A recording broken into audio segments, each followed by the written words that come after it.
జై తెలంగాణ, జై భీమ్, జై వైశ్య.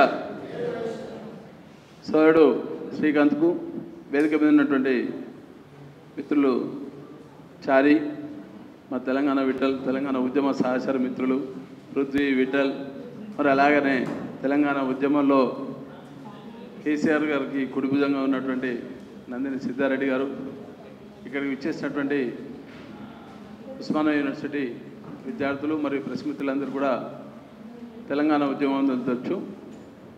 నేను ఇక్కడ చదువుకొని వచ్చినటువంటి విద్యార్థినే. చాలామంది చాలా సందర్భాల్లో యూనివర్సిటీ విద్యార్థులు అప్పుడప్పుడు ఫోన్ చేస్తుంటారు. కొన్ని సందర్భాల్లో, అన్న మేము యూనివర్సిటీకి వెళ్ళి వచ్చినాం, మేము కూడా ఈయనే చదువుకొని వచ్చినాం. నేను నల్గొండ జిల్లాను. అది సరే, రెండు విభిన్నమైనటువంటి అంశాలు దీనికి ఇమిడి ఉన్నటువంటి విషయాలు ఉన్నాయి ఈ మార్వాడి గోప్యాక్ విషయంలో. గతంలో వైశ్యుల మీద కంచాలయ్య గారు ఒక పుస్తకం రాశారు, కోమటోళ్ళు స్మగ్లర్లు. దానికి ఒక సెక్షన్ ఆఫ్ ది పీపుల్ మొత్తం కూడా మమ్మల్ని దొంగలాగా చూసారు. సమాజం మొత్తం వైశ్యులు అనగానే దొంగలు, ఏదో దోపిడిదారులు అనే విధంగా ఆయన చిత్రీకరించి చాలామంది కూడా ఆయన మీద మాట్లాడాలంటే కూడా ఇబ్బంది పడ్డారు. ఓ 2 రోజులు తర్జన జరిగింది. ప్రప్రదంగా ఎల్బీనగర్లో ఆయన రాసినటువంటి పుస్తకాలు తేలబెట్టింది నేనే. ఇదే ఉస్మానియా యూనివర్సిటీ పిఎస్లో 5 మీద ఎఫ్ఐఆర్ అయింది. అందులో నేను A2 ఆ రోజు. దానికి ఆయన ఒక తెలుగుల ప్రశ్న మాత్రం చెప్పిండు. ఏమన్నంటే, మీరు నా ఇంటి మీదకి దాడికి వస్తా అని చెప్పి బెదిరిస్తున్నారు, రకరకాలు మాట్లాడుతున్నారు, మీలో ఎవరైనా తెలుగులు ఉంటే పుస్తక రూపంగా మీరు రాయండి అన్నాడు. అప్పుడు ఏం చేసామంటే, తెలివి నీ ఒక్కడి సొత్తు ఏం కాదు, అందరి సొత్తు. ఈ తెలంగాణ సమాజానికి చాలా తెలివి ఉన్నది, దేశానికే నడక నేర్పినటువంటి తెలుగు ఉన్నటువంటి తెలంగాణ గడ్డ అని చెప్పి సామాజిక సేవకులు వైశ్యులు అని చెప్పి ఒక పుస్తకం రాసి 2 టీవీ డిబేట్లలో, అంటే చాలా టీవీ డిబేట్లలో రకరకాల చర్చలు జరిగినా కానీ ఎక్కడ భౌతికంగా ఆయన అటెండ్ అయ్యి ఒక డిబేట్లో పాల్గొన్న సందర్భం 10 టీవీలో వచ్చింది. దాని తర్వాత ఐ న్యూస్లో వచ్చింది. 10 టీవీలో వచ్చినప్పుడు జనరల్గా తెలంగాణ ఉద్యమంలో ఆయన రాసిన పుస్తకాలన్నీ కూడా వ్యక్తిగతంగా నాకు పరిచయం కూడా, కొంచెం బాగా అభిమానం కూడా ఆయన అంటే. ఎందుకంటే కొన్ని సరే ఆయన రాసేది భావాలు వేరు ఉండొచ్చు, కానీ దాంట్లో కొంత భావాన్ని అర్థం చేసుకున్నటువంటి వ్యక్తిత్వం ఉన్నోళ్ళం కాబట్టి ఆయన వ్యతిరేకంగా మాట్లాడిందని వ్యతిరేకంగా తీసుకోవచ్చు. పాజిటివ్ అంశాలు కూడా కొన్ని ఉన్నాయి ఆయన రాసిన దాంట్లో. దాని తర్వాత ప్రప్రదంగా ఆయన 10 టీవీ డిబేట్లో అడగడం ఒకటే విషయం అడిగిన, అన్న నువ్వు అన్నీ బాగానే రాసినావు, కానీ ఇప్పుడు నీ పంచాయతీ కోమటోళ్ళతో పంచాయతా, దోపిడిదారులతో పంచాయతా, స్మగ్లర్లను ఎవరన్నావు? తెలుగు రాష్ట్రాల్లో ఉన్న కోమటోళ్ళు అంతా బక్కా చిక్కిన కోమటోళ్ళే ఉన్నారు, మరి మొత్తం భారతదేశాన్ని అన్న.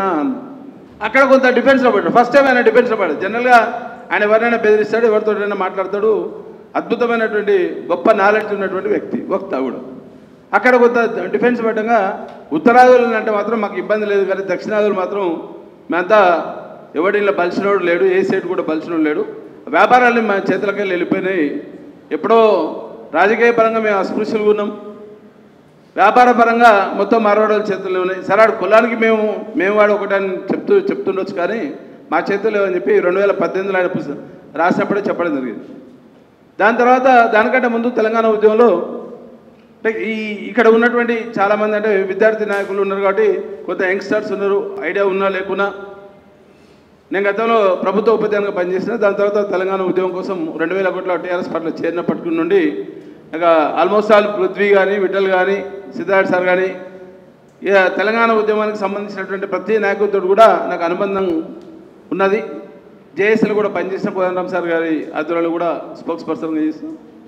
అప్పుడే కేసీఆర్ గారితో చాలా సందర్భాలు అన్నాం అన్నట్టు మేము, సార్ ఇక్కడ మాకు వైశ్యులకు అన్యాయం జరుగుతుంది, ఈ మార్వాడ వ్యవస్థని కొంచెం నిర్మూలించాల్సినటువంటి అవసరం ఉందని చెప్పి మాట్లాడినప్పుడు, మనం తీసుకున్నటువంటి లక్ష్యం తెలంగాణ రాష్ట్రం కోసం చేస్తున్నాం, ఆంధ్ర గోప్యాక్ అంటున్నాం, మరి ఇట్లా అంటున్నటువంటి సందర్భంలో మార్వాడి గోప్యాక్ కూడా అనొచ్చుగా సార్ అంటే, ఉద్యమం పక్కదారి పడుతుంది, కావున తెలంగాణ రాష్ట్రం వచ్చేంత వరకు తెలంగాణ రాష్ట్రం గురించి మాట్లాడాల్సినటువంటి అవసరం ఉన్నది, లేకపోతే డైవర్షన్ పాలిటిక్స్ అవుతాయని చెప్పి ఆ రోజు కేసీఆర్ గారు చెప్పింది. దాని తర్వాత మేము వైశ్య వికాస వేదిక గారు ఒక ఆర్గనైజేషన్ స్థాపించినాం. తెలంగాణ రాష్ట్రం వచ్చిన తర్వాత మా వైశ్య వికాస వేదిక లక్ష్యం ఒకటే, వాల్యూస్ విజన్ విక్టరీ అనే ఒక ఆలోచనతో కమ్యూనిటీని అభివృద్ధిలోకి తీసుకొచ్చే దాంట్లో కొంత విషయ పరిజ్ఞానాన్ని మా కమ్యూనిటీ వాళ్ళకు నేర్పడం కోసం అని చెప్పి వైశ్య వికాస వేదిక స్థాపించినాం. దాంట్లో ప్రథమ కర్తవ్యం ఏం చేసినామంటే ఉద్యోగాలు రావట్లేదు, రిజర్వేషన్ల ప్రక్రియ కొంత ఇబ్బందికరం ఉన్నదని చెప్పి దాని మీద చర్చలు జరిపినప్పుడు సరే 75 సంవత్సరాల నుండి రిజర్వేషన్ల గురించి జరుగుతున్నటువంటి చర్చ ఉండొచ్చు, భారతీయ జనతా పార్టీ ఉందా, అంతకుముందు కాంగ్రెస్ ఉందా, అదొక చర్చ. దాంట్లో భాగంగానే మేము ఏం చేసామంటే తెలంగాణ ఓసీ సంక్షేమ సంఘం అని చెప్పి ఈడబ్ల్యూఎస్ కోసం కొంత పోరాడు. దాంట్లో 10% రిజర్వేషన్ వచ్చిన దాంట్లో మేము కొంత విజయం సాధించిన వైశ్య వికాస వేదిక పూర్తి స్థాయిలో పనిచేసింది. దాని తర్వాత కొంత సమాజం మమ్మల్ని మా వైశ్య వికాస వేదికని ఆదరించడం మొదలుపెట్టింది. ఈ ఒక కంచాయలే ఇష్యూ, రెండోది రిజర్వేషన్ విషయం, దాని తర్వాత మార్వాడీల విషయం తీసుకున్నాం. రాజకీయ పరంగా మనం ఎట్లాగో అట్టడుగు స్థాయిలో ఉన్నాం, పేరుకు అగ్రవర్ణం, గ్రామాల్లో ఉన్నటువంటి వైశ్యులు నిరుపేద వైశ్యులు మోర్ దెన్ 80% ఉన్నటువంటి సమాజం ఉన్నది. బయట చెప్పుకోనికి మాత్రం ఆ స్టేట్కి ఏమైందా బాగా డబ్బున్నాడు, బాగా బలిసినోడు అని చెప్పి వాడు రానియాడు, బహుజన బిడ్డలు వాళ్ళ దగ్గర రానియారు.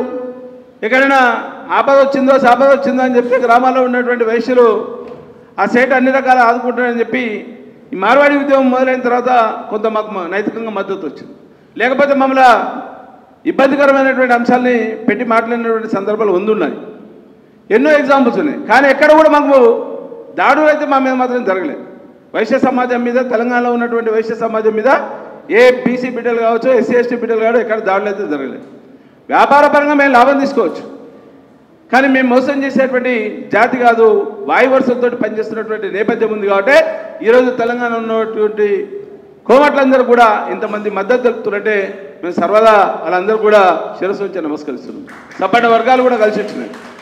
అంటే మాలో నిజాయితీ ఉంది, కానీ వాడు చేసే దాంట్లో నిజాయితీ లేదు, మోసాలు ఉన్నాయి. దానికోసం ఫస్ట్ టైం మనం బషీర్బాగ్ ప్రెస్ క్లబ్లో పాలమూరు అధ్యయన వేదిక రాఘవాచారి గారు, సిద్ధారెడ్డి గారు, మా విఠల్, పృథ్వీ ప్రోగ్రామ్ పెట్టిన రోజు అది మొత్తం చూశాను నేను లైవ్. అంటే నాకు ఆ రోజు అసలు ఐడియా లేకుండా నాకు, అంటే సమాచారం ఉన్నా నేను పోయేవాడిని. కొన్ని అంశాలు మాట్లాడాను. ఫస్ట్ ప్రప్రదంగా చేయాల్సింది ఏంటంటే సిద్ధారెడ్డి గారు చెప్పిన మాట ఏంటంటే, ఆ రోజు 2 సార్లు ఆ స్పీచ్ మొత్తం విన్నాను నేను, మొత్తం కంటిన్యూ 3-4 అవర్స్. వైశ్యులను ఫస్ట్ ఎడ్యుకేట్ చేయాలి. అంటే అవసరం ఉన్నది వైశ్యులకు కదా. ఈ సమాజంలో అట్టడుగున ఉన్నటువంటి రాజకీయ పరంగా అట్టడుగున ఉన్నటువంటి స్థాయికి దిగజార్చినటువంటి వ్యవస్థ ఒక పక్క ఆంధ్ర వైశ్యులు, రెండో పక్క సమాజంలో ఉన్నటువంటి అగ్రవర్ణం చెప్తున్నటువంటి నేపథ్యంలో వెలమ కావచ్చు, కమ్మ కావచ్చు, రెడ్డి కావచ్చు, మమ్మల్ని అట్టడుగు స్థాయికి తీసుకుపోయారు. అంబేద్కర్ గారి గురించి మాట్లాడేటప్పుడు ఎవరైతే రాజకీయంగా మనుగడ సాధించలేకో ఆ జాతి మొత్తం అంతరించబోతుందని చెప్తారు. మరి మేము ఇప్పుడు అంతరించేటువంటి క్రమంలో కైలాసపడంలో కూడా మెట్టుకాడున్నాం. అన్ని కులాలు సరే ఆర్థికంగా ఈరోజు కొంత ఉత్పత్తి కులాలను మాట్లాడుతున్నప్పుడు అందరూ ఆర్థికంగా కొంత వెసులుబాటు జరుగుతున్నటువంటి విషయాన్ని కూడా మనం గమనించాలి. కానీ ప్రత్యేకంగా కుల వృత్తి మీద ఆధారపడి, కిరాణా వృత్తుల మీద ఆధారపడేటువంటి వ్యవస్థ ఉన్నటువంటి గ్రామ స్థాయిలో ఉన్నటువంటి వ్యవస్థ ఏతుందో మాకు అన్యాయం జరిగేది మాత్రం పూర్తి స్థాయిలో ఇది వాస్తవం. మేము వేరే పని చేసుకోవాలనేటువంటి పరిస్థితి ఉంది. ఒక బీసీ బిడ్డడు వ్యాపారం చేసుకుంటే ఒక వ్యాపారంలో నష్టం జరిగితే కనీసం పని చేసుకొని కానీ పోతాడు, మేము పని కూడా చేసుకోలేనటువంటి పరిస్థితులు ఉన్నాయి. దీని స్థితికి వచ్చాం ఈరోజు. మరి దాన్ని గమనించినటువంటి పరిస్థితిలో మార్వాడీస్ మాకు లెంక పెడుతున్నారు. వాడు కూడా బన్యానయ్యతో దున్యానయ్య అని బీజేపీలో స్లోగన్ ఉంటుంది. గరుశేఖం హిందువే, గరుశేఖం వైశాయ్, మన ధర్మశాస్త్రం గురించి మాట్లాడతాం, మతాల గురించి మాట్లాడుతున్నారు.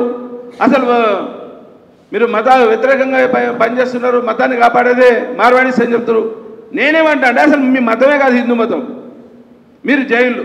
ఎగ్జాంపుల్స్ నేను 100 చెప్తా ఎందుకు మతం కాదని. మనకు నల్గొండ జిల్లా పక్కన ఉన్నటువంటి ఆలేరు పోతే కొలనుపాక ఉంది, జైన్ మందిని ఉంటుంది. మనందరం మొత్తం ఇక్కడ ఉన్నటువంటి తెలంగాణ రాష్ట్రంలో ఉన్నటువంటి ప్రతి ఒక్కరు కూడా కొలనుపాక జైన్ టెంపుల్ పోతాం. మా మతంలో ఉన్నటువంటి మాట్లాడితే ఒకవేళ మేము వైశ్యులము హిందువులమే అని చెప్పి మేము గర్వంగా చెప్తున్నాం. హిందువులో ఒక పార్ట్ ఆఫ్ ది పార్ట్ ఉన్నాము. మా కులదేవత ఉన్నది, వాసవి కన్యకా పరమేశ్వరి కులదేవత ఉన్నది. మా కులదేవత కాడికి కానీ మా గుడికి కానీ ఒక్క రోజున ఏ మరోడోడు రాలేదు. ఇక్కడ హైదరాబాద్కు కొద్ది కూతవేడు దూరంలో ఉన్నటువంటి కోడలో సాంఘీ టెంపుల్ అంటాం మనం. ఆయన గిరీష్ సాంఘీ గారు మార్వాడి. తెలంగాణ ఉద్యమం ఊపందుకోకముందు రాజశేఖర రెడ్డి గారితో మాట్లాడిన క్రమంలో ఆయన వార్తా పేపర్ పెట్టినప్పుడు ఎంటైర్ వైశ్య సమాజం మొత్తం కూడా ఆయన కండగా నిలిచి వార్తా పేపర్ను కొన్న దాంట్లో ప్రథమంగా ఉన్నది వైశ్యులు. వయసులో అండగా నిలిస్తే వయసుల ఓట్లతోటి వయసుల బలంతో గిరీశ్ గారు రాజ్యసభకు ఎన్నికాడు. కాంగ్రెస్ పార్టీకి తాకట్టు పెట్టిన కులాన్ని గుర్తు. ఇది వాస్తవం. ఆయన ఏం చేసిండే కోడల ఒక టెంపుల్ కట్టిండు, వెంకటేశ్వర స్వామి టెంపుల్. కానీ ఆయన వెంకటేశ్వర స్వామి టెంపుల్ అని ఎవరు చెప్పాడు, సాంఘీ టెంపుల్ అంటాం. ఇక్కడ ఉన్నటువంటి యూత్ పిల్లలందరూ కూడా బహుశా తెలిసి ఉంటుంది సాంఘీ టెంపుల్ అంటే. మన ఇంటి పేరే ఒక టెంపుల్. మనం బిర్లా టెంపుల్ ఎగ్జాంపుల్ తీసుకోవచ్చు. నవత్పాడు అంటాం మనం. గ్రామాల్లోకి వెళ్ళిపోయి చిన్నగా ఉన్నప్పుడు మా అమ్మనో అమ్మమ్మనో అందరూ తీసుకొని పోయి బిడ్డ హైదరాబాద్లో నవత్పాడు చూపిస్తారని తీసుకొచ్చింది. కానీ వాడు బిర్లా టెంపుల్ అయ్యిండు, ఈడ సంఘీ టెంపుల్ అయ్యిండు. నీకు నాకు పొత్తు ఎక్కడిది? ఇయ్యం పొత్తు లేదు, కంచం పొత్తు లేదు, మంచం పొత్తు లేదు. మనం చేసేటువంటి మాంకాళి జాతరకు నువ్వు రావు, పెద్దమ్మ గుడికి రావు, మైసి గండికి రావు, ఆందోళన మైసమ్మకు రావు. ఏ బోనాల పండుగ వస్తావు, ఏ బోనం ఎత్తుకుంటావు? రేపు 20 తారీఖు నుండి జరిగేటువంటి మా బహుజన బతుకమ్మకు వస్తావా, జాగృతి బతుకమ్మకు వస్తావా? బతుకమ్మ ఆడేటువంటి సంప్రదాయం నీకుందా? నీకు నాకు పొత్తు ఎక్కడి? నువ్వు సంప్రదాయాన్ని గౌరవిస్తావని చెప్పి నువ్వు హిందూ మతాన్ని మేమే అని భుజాన వేసుకుంటున్నటువంటి క్రమంలో మేం కదా బతుకమ్మ ఆడింది. ఈ తెలంగాణ సమాజమే కదా బతుకమ్మ ఆడింది. ఈ తెలంగాణ సమాజం బోనాలు ఆడితే ఈ తెలంగాణ సమాజంలో ఉన్నటువంటి సబ్బడ కులాలు బతుకమ్మ ఆడితే నువ్వు దాండియా సంస్కృతి తీసుకొచ్చినావు. హోలీకి నువ్వు తీసుకొచ్చినటువంటి రంగులు ఎవరి? మా ఆరోగ్యాలు ఖరాబ్ చేసే రంగులన్నీ నువ్వే. విషవాయువులన్నీ తయారు చేసేటువంటి వాడు ఎవడే అంటే మార్వాడు. ఆర్థిక వ్యవస్థని విధ్వంసం చేసి ఆర్థిక వ్యవస్థ మొత్తం చిన్నాభిన్నం చేసి మనలో ఉన్నటువంటి సెంట్రల్ నర్వస్ సిస్టమ్ మొత్తాన్ని దెబ్బతీసేటువంటి వ్యవస్థ జాతి ఐసిస్ తీవ్రవాదుల కంటే ఘోరమైనటువంటి నీచమైనటువంటి వ్యక్తులు ఉన్నట్టు మార్వాడు తప్ప ఇంకెవ్వలేడు. అంటే అంత డేంజరస్గా పనిచేస్తారు వాళ్ళు. నీ ఆర్థిక మూలాలు మొత్తం దెబ్బతీస్తాడు. మనం అనుకుంటాం పానీపూరి అని. మిత్రుడు పెడమర్తరాడు పానీపూరి గోబ్యాకరాడు. సరే పొట్టగూడు కోసం వచ్చినతో మాకు పంచాయతీ లేదు, పొట్ట కొట్టేటోతో పంచాయతీ అని మనం చెప్తున్నాం.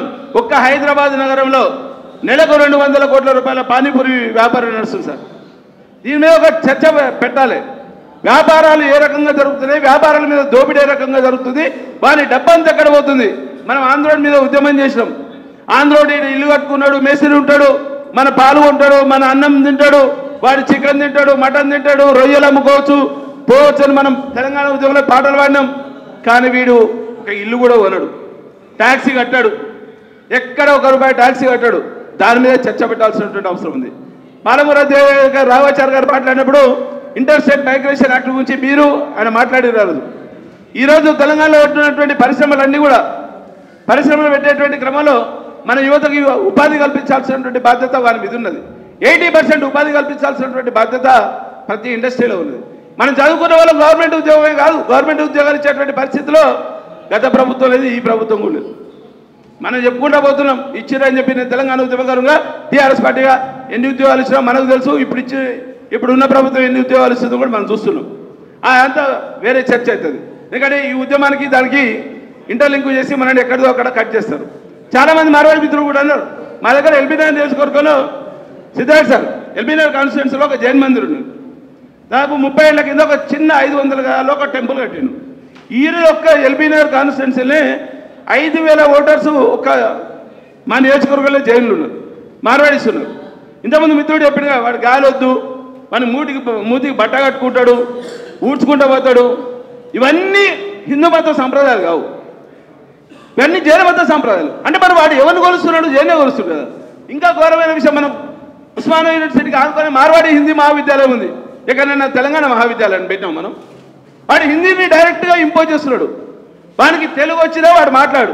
ఇప్పుడు ఎగ్జాంపుల్ రాయాసింగే, వాడు నేను ఎక్కడికెళ్ళో వచ్చినటువంటి రాయాసింగు ఈడ బతుకుతున్నాడు, చక్కగా తెలుగు రాదు. మన మాతృభాష మీద మనకు పట్టుండదా ఉండదా? మన మాతృభాష మాట్లాడతాం. ఒక పక్కన బీజేపీలోమో దక్షిణాది ఉత్తరాది అని చెప్పేటువంటి డైవర్షన్ పాలిటిక్స్ నడుస్తున్నటువంటి నేపథ్యంలో దానికోసం మనం ఎక్కడ కూడా కన్ఫ్యూజ్ కావాల్సి పడలేదు. తెలంగాణ ఉద్యోగులు కూడా చాలా కన్ఫ్యూజ్ చేసినటువంటి దాఖలాలు ఉన్నాయి. రకరకాల ప్రజా సంఘాలు రకరకాల మాట్లాడినాం, పార్టీలు మాట్లాడినాం, కానీ అంతిమంగా తెలంగాణ లక్ష్యం కోసం పనిచేసినాం. సేమ్ టైం అంతిమంగా ఏంటంటే మార్వాడి వ్యాపారాలని హటావు, వాని వ్యాపారాలను ఎక్కడో దగ్గర ఆపాల్సినటువంటి బాధ్యత ఉంది. ఇంతకుముందు మన మాస్టర్ చెప్పాడు భద్ర విశాల్ పిచ్చారు, ఆయన రామ్ మనోహర్ లోహియా శిష్యుడు జార్జి ఫెర్నాండెజ్ గారికి మంచి దగ్గర. మన నాయన్ నర్సవాడి గారు భద్ర విశాల్ పిచ్చి కాడ ఉద్యోగం చేసింది. కొంత సోషలిస్ట్ భావాలు ఉన్నటువంటి నాయకత్వం ఉంది. ఇంకా దౌర్భాగ్యం ఏంటంటే హైదరాబాద్లో రియల్ ఎస్టేట్ గురించి మాట్లాడితే మనలో ఉన్న వాళ్ళు అందరూ కూడా అక్కడక్కడ బైసైడ్ చేసుకొని ఓ ప్లాట్ కొంటాం, అమ్ముతాం.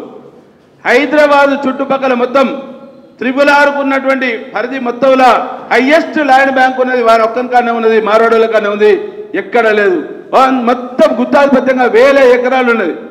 చిన్న ఎగ్జాంపుల్ దేవరకత్ర, తెలంగాణ రాష్ట్రంలో కొత్తగా ఎయిర్పోర్ట్ వస్తుందని చెప్తే ఒక 1000 ఎకరాలు దేవరకత్ర దగ్గర ఉన్నారు. ఇప్పుడు 2,50,000 అట్లా ఉన్నారు. అంటే టోటల్గా మనకు డబ్బు ఉంటాయి.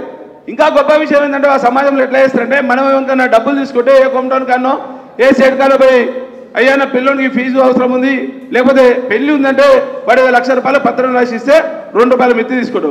వీడు బంగారం పెట్టుకొని ₹3 మిత్తికి ఇస్తాడు. నువ్వు 6 నెలల తర్వాత నువ్వు ఓవు వాడు ఇయ్యడు. ఇచ్చిన వాడు హిందీలో రాసుకుంటాడు, మనకు హిందీ రాదు, నువ్వు అడగలేవు.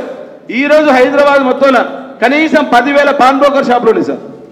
10,000 పాన్ బ్రోకర్లునే వేరే కులపాడు ఎవడు చేయడు. అదే కొమ్మటోడు ఊళ్ళలో మిత్తికి ఇచ్చినా వాడిని పోయి బెదిరించో బదలాడో ఇంత కాదు మిత్తి 20,000 అయింది కదా 15,000 తీసుకుంటే వాడు వింటాడు, కానీ వీడు వినడు. 10,000 పాన్ బ్రోకర్ షాపులు ఉన్నాయి. దాని మీద మనం చర్చ చేయాల్సినటువంటి అవసరం ఉన్నది. అసలు మనకి నాన్ బ్యాంకింగ్ ఫైనాన్స్ స్కీమ్ ఎట్లుంది? ఇంతకుముందు మనం మాట్లాడు తెలంగాణ ఉద్యోగంలో కలిసి పనిచేస్తాం. నేను ఆటో యూనియన్కు లీడర్ ఉన్నా, ట్రేడ్ యూనియన్కు గౌరవాధ్యక్షునిగా ఉన్నా, ప్లస్ అలాగే Telangana federation of trade union కార్మిక సంఘాల పక్షాన నేను నిలబడి పనిచేస్తున్నా. ఇండిపెండెంట్ ఆర్గనైజేషన్, ఏ పార్టీకి కూడా అనుబంధంగా లేదు, TFT అనేది. దాంట్లో భాగంగా హైదరాబాద్లో ఉన్నటువంటి ఆటోమొబైల్ ఫైనాన్స్ మొత్తం వాళ్ళ చేతుల్లో ఉంది. ఒక్కొక్క ఫైనాన్స్ కంపెనీకి పోయి వాని కనుక ఇన్కమ్ ట్యాక్స్ రైడ్ చేసో, ఈడీ రైడ్ చేసో, GST రైడ్ చేస్తే తెలంగాణ రాష్ట్రంలో ఉన్నటువంటి అప్పు ఏదైతే రేవంత్ రెడ్డి గారు 4 లక్షల కోట్లు 5 లక్షల కోట్లు తెచ్చి నేను చెప్తారో ఆ అప్పు మొత్తం ఒక నెలైపోతుంది. అంటే అంత దోపిడీ, అంత సంపద వనకాడు ఉన్నది. ఇక డిమానిటేషన్ గురించి మాట్లాడదాం. డిమానిటేషన్ గురించి మాట్లాడేటువంటి క్రమంలో హైయెస్ట్ హవాలా డబ్బు మొత్తం హైదరాబాద్లో ఉన్నది. ఇక్కడ ఉన్నటువంటి డబ్బు, ఇక్కడ ఉన్నటువంటి సంపద, ఇక్కడ దోచుకున్నటువంటి మిత్తిలు, ఇక్కడ దోచుకున్నటువంటి వ్యాపారం దోచుకున్నటువంటి డబ్బు అంతా కూడా వాడు గుజరాత్కు రాజస్థాన్గా పంపుతారు తప్ప ఇక్కడ దాన్ని సర్క్యులేట్ చేయడు. వాడు వాళ్ళ కులంలో ఎవడన్నా ఇబ్బంది పడ్డాడంటే అందరు కలిసి మనకి 40 పైసలకో ఆటాలకో మెత్తికిచ్చి వాడిని బలోపేతం చేస్తారు తప్ప నిన్ను మాత్రం జలగల్లాగా పీడించి నీ రక్తం తాగుతారు వాళ్ళు. అంత దుర్మార్గమైనటువంటి నీచమైనటువంటి సంస్కృతి ఉంది. మన సంస్కృతికి వాళ్ళు వారసులే గారు. మన సంస్కృతి తెలంగాణ సంస్కృతి గొప్ప సంస్కృతి. చేనేత కార్మికుల గురించి మాట్లాడితే వైశ్యులకు కదా ఇబ్బంది అంటారు. అరే చేనేత సంస్కృతి నీ సూరత్ నుండి నేర్చుకున్నా కాదు, నీ భివండి నుండి నేర్చుకుంది కాదు. మా సిరిసిల్ల ఉన్నది, మా పోచంపల్లి ఉంది, మా గద్వాల ఉన్నది. అగ్గిబిడ్డల చీరలు వేసినటువంటి సంస్కృతి తెలంగాణ బిడ్డలది. మేము అమ్ముకోలేదా? నిజాంను వ్యతిరేకించినటువంటి సంస్కృతి ఉంది కదా. నిజాం కంటే గొప్పడైతే వీడు కాదు కదా. మనం ఇంతకుముందు మాట్లాడుకున్నాం ఈస్ట్ ఇండియా కంపెనీ, ఇప్పుడు గుజరాత్ రాజస్థాన్ ఇండియా అయింది. తెలియకనే మన మీద వాళ్ళు అన్ని రకాల ఆధిపత్య పోరు నడిపిస్తున్నారు, ఆర్థిక మూలాల మీద దెబ్బ కొడుతున్నారు. ఈ రోజు ఉన్నటువంటి తాండూరు సమస్య చెప్పింది ఇంతకుముందు సుజాత. తాండూరులో ఉన్నటువంటి దాల్ మిల్స్, గుజరాత్లో ఉన్నటువంటి ఫార్మా ఇండస్ట్రీ మొత్తం హైదరాబాద్ చుట్టుపక్కల ఉన్నాయి. ఫార్మా ఇండస్ట్రీ వాందే, శానిటరీ వాందే, ఎలక్ట్రిసిటీ వాందే, దాల్ వాడే, ఆయిల్ వాడే. మా దగ్గరకు వచ్చేయండి, ఒక ఇక్కడనే దగ్గర ఉన్నటువంటి శివరంపల్లి దగ్గర కాటేడాన్ ఇండస్ట్రియల్ ఉన్నది. కొన్ని వందల కంపెనీలు, ఎలాంటి అడ్రస్ కరెక్ట్ ఉండదు. ఈరోజు చేసేటువంటి ప్లాస్టిక్, మనం తాగేటువంటి వాటర్ బాటిల్ మొత్తం ఒక పక్క ప్లాస్టిక్ నిషేధించమంటాం, వాడు ప్లాస్టిక్ ఉత్పత్తి చేసి మొత్తం వాడే. ఇంకా దౌర్భాగ్యం ఏంటంటే గుజరాత్ గల్లీ మనం పోయి బతలేమని ఒక ఆయన అన్నాడు, అంతటా బతున్నాం. కానీ పోయి మనం గుజరాత్లో ఆ పక్కన ఉన్న ఆంధ్రప్రదేశ్లో తెలంగాణ గల్లీ అని రాస్తామా? వాడి మార్వాడి దోష అంటే వాడు ఎక్కడ కల్చర్ ఎక్కడ తీసుకెళ్తాడు అంటే చిన్న చిన్న బ్రిటిష్ వాడు కనుక మనకు ఛాయ్ అలవాటు చేసినాడు, వాడు అన్ని అలవాటు చేసుకుంటూ పోతున్నాడు, మన మీద బలవంతంగా కలుగుతున్నాడు. ఎగ్జాంపుల్గా చెప్పాను కదా, బతుకమ్మ పోయి అది దాండియా అయిపోయింది, మన కోలాటాలు పోయినాయి, దాండియాకు వచ్చింది, మన బట్టలు పోయినాయి, మన వేషధారణ పోయింది, భాష పోయింది, అన్నిటి మీద వాడు విధ్వంసం చేస్తున్నాడు. కాబట్టి దీని మీద ఒక చర్చ పెట్టాలి, దీర్ఘకాలిక ప్రణాళికతోటి పనిచేస్తే తప్ప ఇమ్మీడియట్గా ఏదో అవుతుంది. మన బంధుకు పిలిపిస్తున్నాం, మీటింగులు పెడుతున్నాం కాదు. చాలా సందర్భాల్లో అన్ని యూనివర్సిటీల వేదికల ద్వారా చర్చ పెట్టాలి, విద్యార్థులకు తెలియాల్సినటువంటి అవసరం ఉన్నది. విద్యార్థులకు ఆ భవిష్యత్తు కనుక మనం చెప్పకపోతే, ఆ చరిత్రని వాళ్ళ కనుక రాకపోతే వాళ్ళు కూడా చెప్పేటువంటి చరిత్ర, కొత్త చరిత్ర చెప్పేటువంటి నాయకులు ఉన్నారు, కొత్త ప్రభుత్వాలు ఉన్నాయి, వాడు చెప్పిందే చరిత్ర అవుతుంది. కాబట్టి దయచేసి విద్యార్థులకు మేల్కోవాల్సినటువంటి అవసరం ఉన్నది. ఇంకొక ఆయన అన్నాడు, నీకు యూనివర్సిటీలతోటే పని, యూనివర్సిటీ పిల్లలకి ఏం సంబంధం మాట్లాడి. అరే ఇక్కడికి వెళ్ళి వచ్చినటువంటి నేపథ్యం ఎవడైనా, ఎంత పెద్ద ప్రొఫెసర్ అయినా, రాష్ట్రపతి అయినా, జడ్జిలైనా ఇక్కడికి వెళ్ళి ఇచ్చేసినటువంటి ఉస్మానియా గడ్డకున్నటువంటి నెలకున్నటువంటి గొప్పతనం మరి ఇదే ఉస్మానియా యూనివర్సిటీ అనుకోకపోతే తెలంగాణ రాష్ట్రం రాకపోవు కదా. తెలంగాణ రాష్ట్రం ఇవాళ 29 రాష్ట్రాల్లో ఒక రోల్ మోడల్గా ఉందంటే ఉస్మానియా వేదిక అయింది. కాబట్టి ఇదే వేదిక ద్వారా మళ్ళీ ఒకసారి ఉద్యమానికి నాంది ప్రస్తావన జరగాల్సినటువంటి అవసరం ఉన్నది, ఆవశ్యకత ఉన్నది. మేధావులు కూడా మేల్కోవాల్సినటువంటి పని ఉన్నది. మేధావులు మేల్కోలేదని నేను చెప్పను, కానీ వాళ్ళు మౌనంగా ఉంటే సమాజానికి అది ద్రోహం చేసిన వాళ్ళు అవుతారు. కాబట్టి చాలా మంది ప్రొఫెసర్లు కూడా కదలాల్సినటువంటి అవసరం ఉంది. మీ పార్టీలు మీ భేషజాలని పక్కన పెట్టండి. యువతనికి సందేశం ఇచ్చే దాంట్లో మీరు ఒక డిబేట్ పెట్టండి. కొన్ని సందర్భాల్లో ఒక 10 అంశాలను 20 అంశాలను ప్రజల ముందు ఉంచండి. సహాయ నిరాకరణ మహాత్మా గాంధీ చెప్పిండు. ఆయన గుజరాత్ ఆయన ఆత్మగౌరవం కోసమే చేసిండు. ఇక్కడ ఆత్మగౌరవం కోసమే చేస్తున్నాం. మా పోరాటం, మా వైశ్యుల పోరాటం ఆత్మగౌరవం కోసమే చేస్తున్నాం. మా హక్కులు ఉన్నాయి. ఇవాళ వాడు ఒక జిగ్నేష్ అంటాడు మాట్లాడుకుంటా మహావీర్ హాస్పిటల్ నుండి మేము సేవలు చేస్తున్నాడు. అరే అయ్యా నీ అయ్యేది కాదు, అది మహావీర్ హాస్పిటల్ తెలంగాణ బిడ్డలది, తెలంగాణ సమాజంది. తెలంగాణ ఉన్నటువంటి భూములు మేము ఇచ్చినాం కాబట్టి మీరు చేయాల్సినటువంటి బాధ్యత ఉంది. కార్పొరేట్ సోషల్ రెస్పాన్సిబిలిటీ కింద సిఎస్ఆర్ ఫండ్స్ కింద 2% ప్రభుత్వానికి కట్టాలి. దాని కింద నువ్వు క్లెయిమ్ చేస్తున్నావు, దాని కిందనే నువ్వు గోరక్షణ పెడుతున్నావు, దాని కిందనే ఇవన్నీ గోచట్టం తీసుకొచ్చి నువ్వు చేసేటువంటి దోపిడీ అవుతుంది. ఆర్థిక దోపిడీ మొత్తం దాన్ని అడ్డం పెట్టుకొని చేస్తున్నావు. నువ్వు పశుగ్రాసం కింద పుణ్యానికి నువ్వు ఇక్కడ తీసుకుంటున్నావు, అక్కడ క్లెయిమ్ చేస్తున్నావు. మళ్ళీ అదో రకమైనటువంటి దోపిడీ, సంస్కృతిని అడ్డం పెట్టి, మతాన్ని అడ్డం పెట్టి, సెంటిమెంట్ని అడ్డం పెట్టి దోపిడీ చేస్తున్నావు. కాబట్టి దాని మీద మనం చర్చ పెట్టాల్సినటువంటి అవసరం ఉందని చెప్పి ఈ సందర్భంగా తెలియజేస్తూ, ఇక్కడనే కాకుండా ఇమ్మీడియట్గా తెలంగాణకు 2వ రాజధానిగా మనం వరంగల్ చెప్పుకుంటాం. ఉద్యమాల కిల్లు పోరుగల్, అది ఉద్యమాల కిల్ల. నల్గొండ కావచ్చు, వరంగల్ కావచ్చు, అక్కడ కూడా పెట్టాల్సినటువంటి బాధ్యత ఉన్నది. ఇంకొక విషయం చెప్తున్నారు, ఈరోజు యూనివర్సిటీకి వచ్చేటప్పుడు మరి బీహార్ వాళ్ళు వచ్చి పనిచేస్తున్నారు. రాజస్థాన్ ఒకటే కాదు కదా, వాడు ఉత్తరప్రదేశ్కి వెళ్ళి వస్తున్నాడు, ఒరిస్సాకి వెళ్ళి, వాడు ఎవ్వడు వచ్చినా లేబర్ పనికి వస్తుండు, వాడు పొట్ట ఊటి కోసం వస్తుండు. దానికోసం ఇంటర్స్టేట్ మైగ్రేషన్ యాక్ట్ ఉంది. ఈ రోజు వరకు అంటే 2015 GST పెట్టిన నాటి నుండి ఈ రోజు వరకు ఎంతమంది వాడు కొత్తగా టాక్సేషన్ కోసం అప్లై చేసినటువంటి వాళ్ళు ఉన్నారు. గుజరాత్, రాజస్థాన్ నుండి వచ్చినటువంటి వాళ్ళ లెక్కలు చేయాల్సినటువంటి బాధ్యత ప్రభుత్వం మీద ఉంది. ఇప్పుడు ఉన్నటువంటి ప్రభుత్వం ఎటువైపు ఉంటుందో తెలుసుకోవాల్సినటువంటి విషయం కూడా ఉంది. ప్రజా సంఘాలందరూ కూడా కలిసి రావాల్సినటువంటి అవసరం ఉంది. పార్టీలకు అతీతంగా ఈరోజు కుమ్మరి కావచ్చు, కమ్మరి కావచ్చు, వడ్రంగి కావచ్చు, యాదవ్ కావచ్చు, గొల్ల కుర్మలు కావచ్చు, ఆర కటికలు కావచ్చు, ఎరకరవాడు కావచ్చు, కోమటోళ్ళు కావచ్చు, బాపనోళ్ళు కూడా కావచ్చు, వీళ్ళందరూ కూడా సపన్న కులాలు కలిస్తేనే మార్వాడి గోబ్యాక్ ఉద్యమం నడుస్తుంది. మార్వాడి లెక్క దగ్గర ప్రెడిక్ట్ చేయొచ్చు, లేకపోతే వాళ్ళని ఆపడం ఎవరి తరం కాదు. వాడు ధనవంతుడు, బలవంతుడు, ఆర్థికంగా ఇబ్బంది పెడతాడు, మనని వలవలు పలుగా చీల్చి చెండాడతాడు. కాబట్టి దాన్ని దృష్టిలో పెట్టుకొని ఉండాల్సినటువంటి, ఐక్యంగా ఉండి ఐక్య పోరాటాలకు పిలుపునివ్వాల్సినటువంటి బాధ్యత మన మీద ఉందని చెప్తూ ఈ అవకాశం కల్పించినటువంటి మిత్రుడు సోదరుడు శ్రీకాంత్కు, మరి వారి బృందానికి, అలాగే ఉస్మానియా యూనివర్సిటీ మరొక ఉద్యమానికి వేదిక అయినందుకు చాలా గర్వంగా ఉన్నది.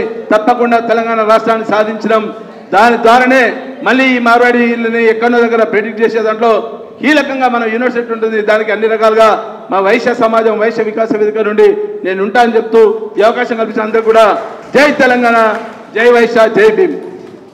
అన్న థ్యాంక్ యూ అన్న. అసలు నాకు తెలిసి మీ కోమటోళ్ళ అన్న మీరు ముందురన్న. నాకు తెలిసి 1997 మార్చి 8, 9 నాడు భువనగిరి డిక్లరేషన్ జరిగింది సార్. సంవత్సరం కరెక్టే కదా సార్? 1997 మార్చి 8, 9 భువనగిరి డిక్లరేషన్ జరిగితే అక్కడ మల్లే గుప్తా అంటే ఆయన కోమట, ఆయన సభ యొక్క ఖర్చు మొత్తం పెట్టుకుంది. అంటే అప్పటి నుంచి ఇప్పటి వరకు కోమటోళ్ళు తెలంగాణ మూమెంట్కు ఎంతో కొంత సాయం చేసినట్టు నేను అనుకుంటున్నాను. ఆ మూమెంట్ భువనగిరి డిక్లరేషన్ ఏమని తీర్మానం చేశారంటే తెలంగాణ సంస్కృతిని కాపాడతామని చెప్పారు. మళ్ళీ 1997 వరంగల్ డిక్లరేషన్ చేసిరు. మరి అందులో కూడా ఏమని చెప్పారు? తెలంగాణ సంస్కృతిని కాపాడతామని చెప్పారు. మరి తెలంగాణ సంస్కృతిని పొలిటికల్ పార్టీలు కాపాడుతున్నాయా? కాపాడుతలేవు. అసలు తెలంగాణ పోరాటం మొత్తం తెలంగాణ సంస్కృతి అస్తిత్వమైన జరిగింది. కానీ పొలిటికల్ పార్టీలు మార్వాడి వాళ్లకు గుండుగుత్తగా అమ్ముడువై తెలంగాణ సమాజం మీద దాడి చేస్తున్నాయి. పెద్దవాళ్ళ ముందట మీ అందరి ముందు ఒక విషయం చెప్పదలుచుకున్నా.